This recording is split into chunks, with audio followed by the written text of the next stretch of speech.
shayadu siday ugu leeyihiin xididada iyo mataqaanaa xidhiidhada like waa inaad fahmi karaysaa ay isugu xidhan yihiin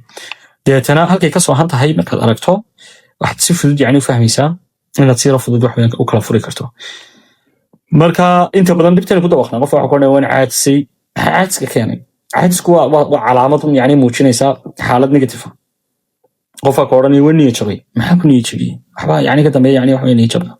qof waxa ku odhanaya ma doonayba inaan wax qabto waxbaa jira that's it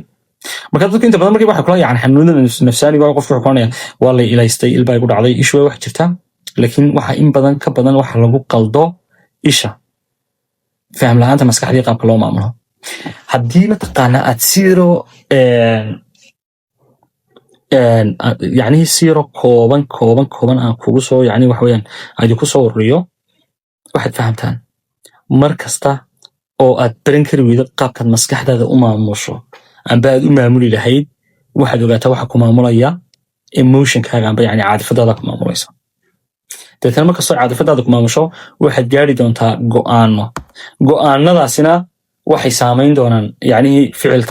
ficilkaagaasina natiijadu saameyn doonaa